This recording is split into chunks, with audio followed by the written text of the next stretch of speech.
From Interior Alaska's most trusted news source, this is the Fbx Evening News.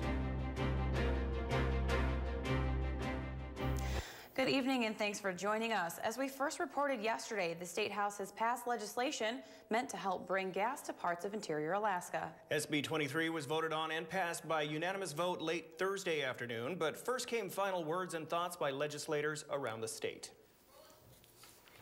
The House floor was teeming with activity yesterday afternoon. HB 23, HB 63, HB 76, HB 190, SB 63, all brought up for consideration.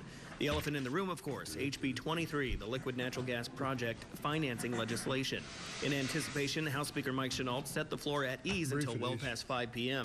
Once the floor was gavelled in, a chorus of state representatives chimed in on the bill. The Interior Plan is the most immediate and direct opportunity to reduce interior energy cost available to the interior. The ADA team anticipates potential first gas will be delivered by the end of 2015, assuming the business plan with private sector partners can be solidified. This is a most historic vote. The governor received from the Chamber of Commerce a newspaper clipping that said gas to Fairbanks. And the date of that newspaper article or that advertisement was 1958. Cities like New York City and Philadelphia and Boston that have huge taxes on their utility costs, they're at 147 and 130 respectively.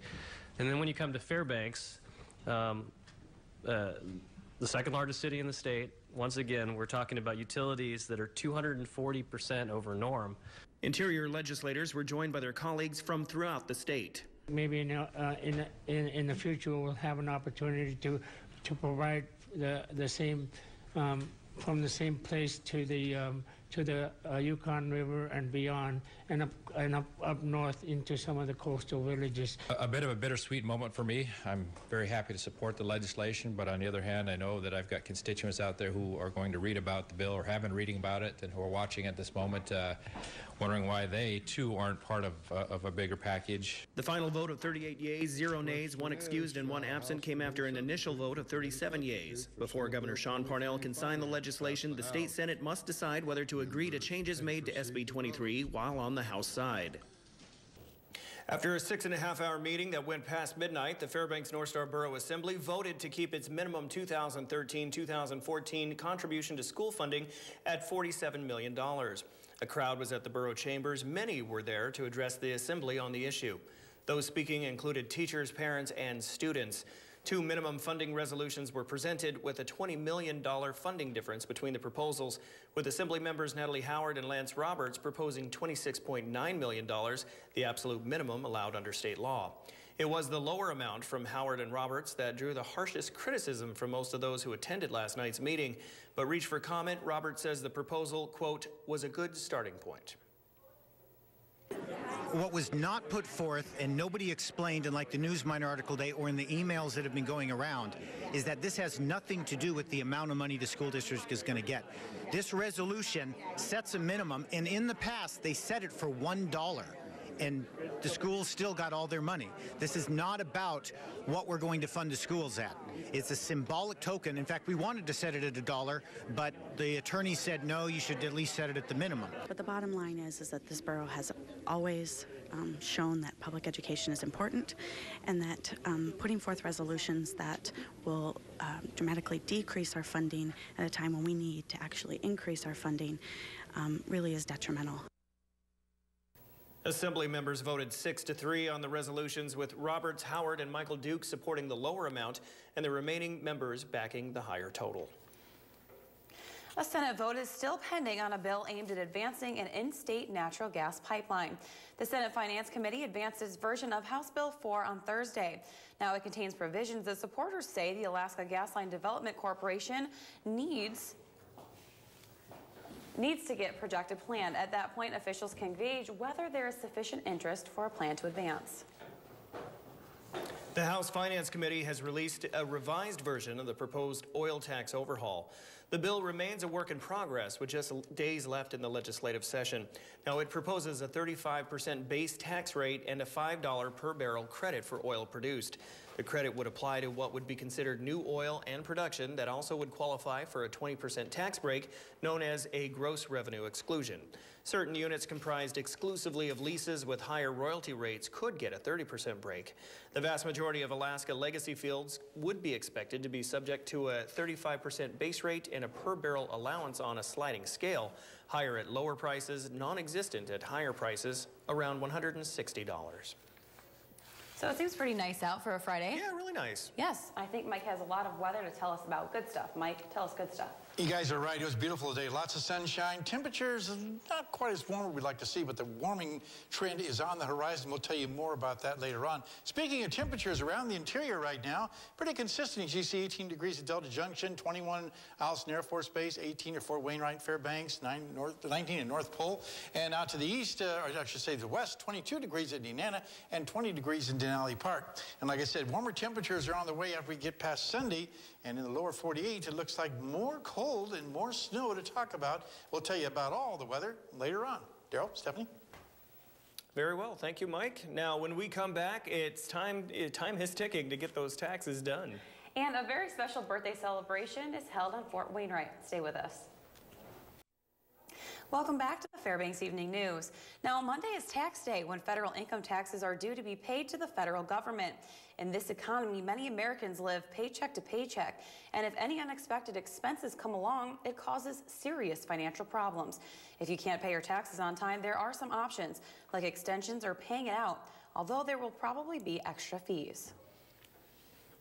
They're happy to get whatever money they can get because the IRS is so used to people just, oh, I didn't read the letter. It's not, you know, they're not coming after me. And then you get the 90-day levy. It's like, I'm going to freeze your bank accounts. Okay, well, now this is kind of real.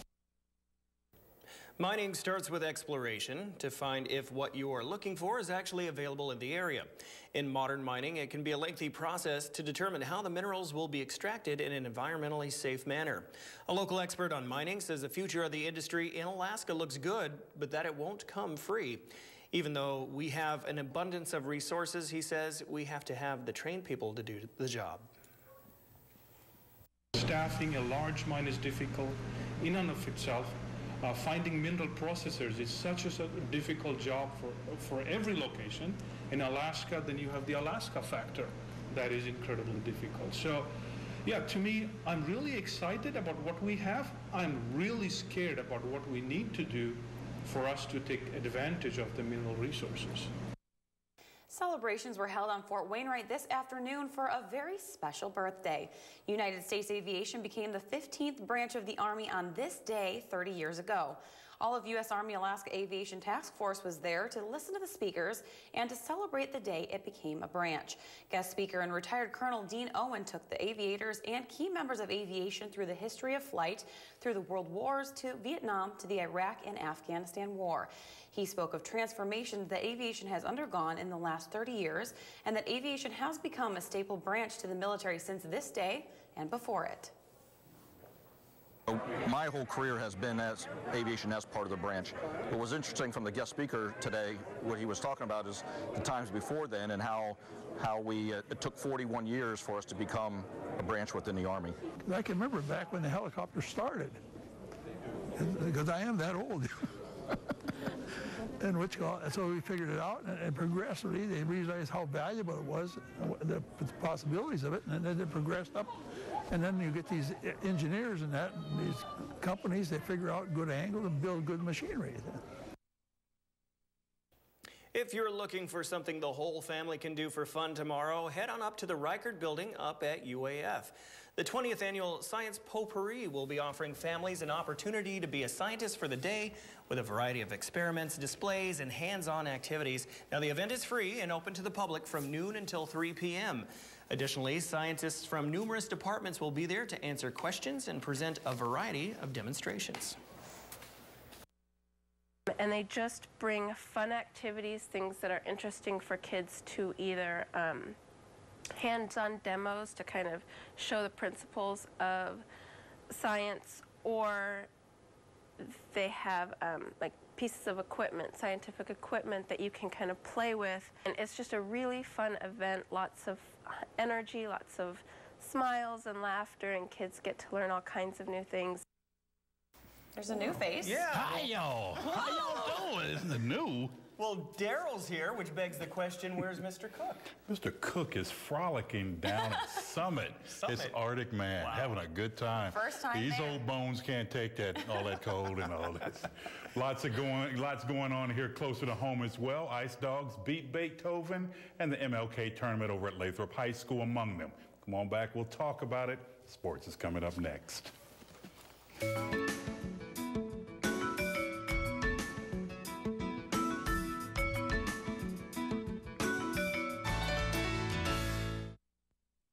And welcome back, Interior Alaska. Yeah, that young man, Joe Cook, he's having a ball down at Arctic Man. Now, we'll be hearing from him tomorrow about the event. And that leaves the elder statesman handling the sports seat, and we're packed, so let's get started. Now, this weekend at the Big Dipper, it gets real. You play all regular season to set yourself up well for the upcoming second season, and now it's here. Now, the opponent, very familiar, the Fairbanks Ice Dogs, hosting the Kenai River Brown Bears for Game 1 of a 5-game series. Game 2 slated for tomorrow evening, same time, same venue, before the party shifts down to Soldotna for Games 3 and 4. The Brown Bears, in years past, have been a perennial division doormat, and the Dogs usually chalked up games against them as a definite win. Not this season. Brown Bears have played the Dogs almost to a virtual standstill, and now with the postseason in full view, Fairbanks head coach Trevor Stewart knows his fellas will have to be on top of their game.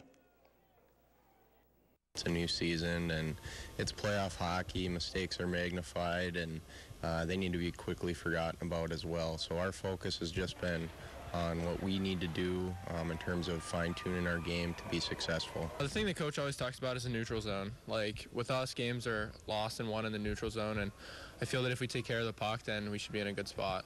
Yeah, everyone's just focused a little more, and the energy level is just higher for everyone. In practice, the pace is up, and it's just exciting. Off the ice and going outside now that spring is trying to rear its head for the season. It's the season for the 5-kilometer runs around the interior. The annual running of the Beat Beethoven 5K that starts and finishes at the University of Alaska Fairbanks gets underway tomorrow morning at 11 a.m.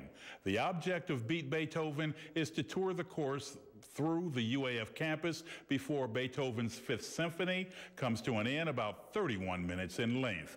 Those accomplishing the feat receive a voucher to attend one of the Fairbanks Symphony Association's concerts during the 2013-2014 season. Nearly 1,000 runners braved the elements last year, and when all was said and done, the first place men's and women's winners were familiar names. Stephen Chu, who claimed the title for the men in the 2011 race, and joining Stephen, Jane LeBlanc taking home the ladies' title. Folks will be looking to unseat them both tomorrow morning. Going from outside, boy, I tell you, this is a Friday. Going inside, the annual Martin Luther King Jr. Hoops for Scholars Basketball Classic got underway late Thursday evening on the Joe T. Court. That's Lathrop High School. Fellas rolling hard first, and some familiar faces. Former Lathrop standout Mike Miranda, game still clicking. Post-game, out the window this night, it was all about the 3-ball. The late game, yeah, it was a Monroe Catholic party, 2-time state champs, keeping their game tight against some veterans that include former Nanook All-American Parrish West. Now, 10 men's teams and 4 women's teams will be competing this weekend as the tournament runs through Sunday. Teams from across the state are matching up mostly for the fun and love of the game. Money raised in this tournament will go back into the community in the form of a scholarship for a graduating senior. We're finally here. It's a good day. It's got a good crowd here, and it means a lot when we're doing all we can do for the community and these young seniors. And we went out and we worked hard all summer, you know, and the community has came out and they gave to us, and now we're going to give back to these seniors. So it means a real good lot. And finally, yeah, might as well get the fire lit for this one too. Late June, Patty Center Gymnasium up on the hill, my alma mater, the University of Alaska Fairbanks. 5-on-5 basketball tournament being put on by former Fairbanks Grizzlies football standout Devin Robinson. And while the MLK is for the shirts, cash money is on the line this time around for this one. $3,000 prize to the first place winner, $600 entry fee, and my brother Debo has been getting some attention about the venture from all around Alaska and also down in the lower 48. One team's going to get that money. Just wish I was young enough to make a run for it. D, the floor is yours. This year we have more sponsors, more people have been contacting me to sponsor and be a part of it. We just picked up our official sponsor for the tournament this year, which will be Boston's. Boston's will be our official sponsor this year for the tournament. So, I appreciate them and everyone else in the community that's been helping out. And that's going to do it for sports tonight. Thanks for rolling with me for a spell. For more KTVF sports, log on to Twitter, YouTube, webcenter11.com, or even download our mobile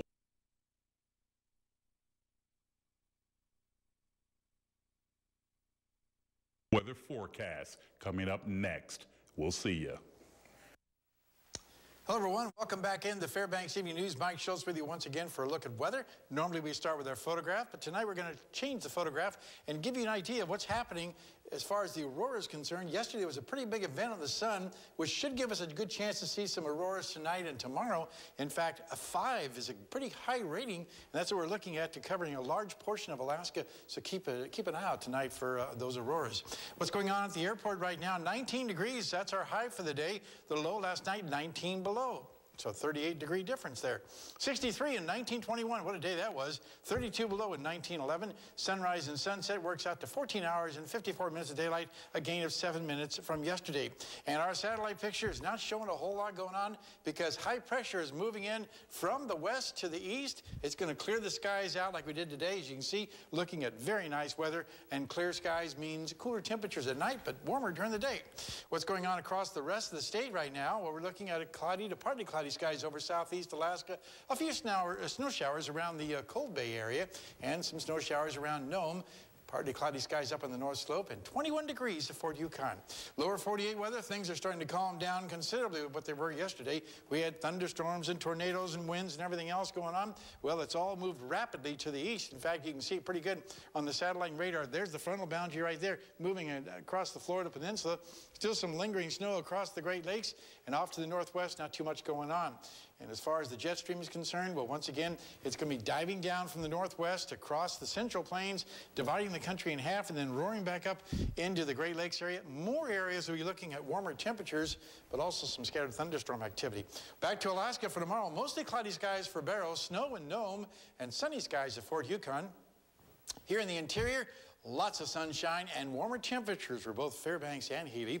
Over southeast Alaska, well, looks like the rains are moved out of the picture. Skies will be partly cloudy in Juneau and sunny skies at Ketchikan. Over to the southwest, a mixed bag of weather once again. Snow showers at Cold Bay, but sunny skies in Kodiak and partly cloudy at Bethel. And over the south central regions, not too bad either. Sunny skies across the region with lots of sunshine for Anchorage, Homer, and Valdez. So all in all, pretty good weather across most of the state. It is a Friday night, which means it's time for our Winter Trails Report, brought to you by the good folks at Beaver Sports. The weekend should be fantastic by all means.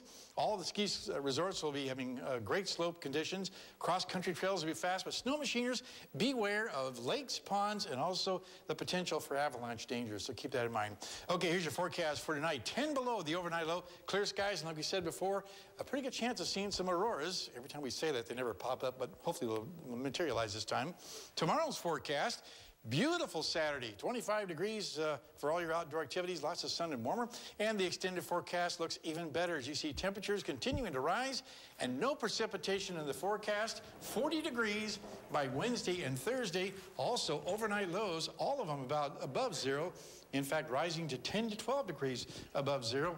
Maybe, just maybe, this might be the beginning of spring. Who knows? Yeah, we said that 3 weeks ago. Yeah, I know. Did you see the Beat Beethoven from last year? The final I did. Not a drop of snow on the ground. Yeah, well, it's just I think that we've got a different route too. Positive, guys. We will. Give me a woohoo.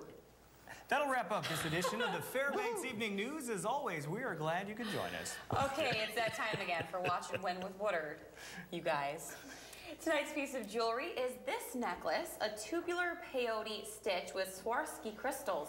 Now make sure you visit webcenter11.com to enter the contest for your chance to win a $350 gift certificate to Prestine's. That's pretty. Very nice, yeah. The colors are nice. Very nice. Join us here 6 days a week at 6 and 11 or online anytime at webcenter11.com. That will do it from all of us here at the News Center, leaving you tonight with some more of the beautiful shots around the Fairbanks area today. Have a good night. We'll see you back here at 11. Woohoo.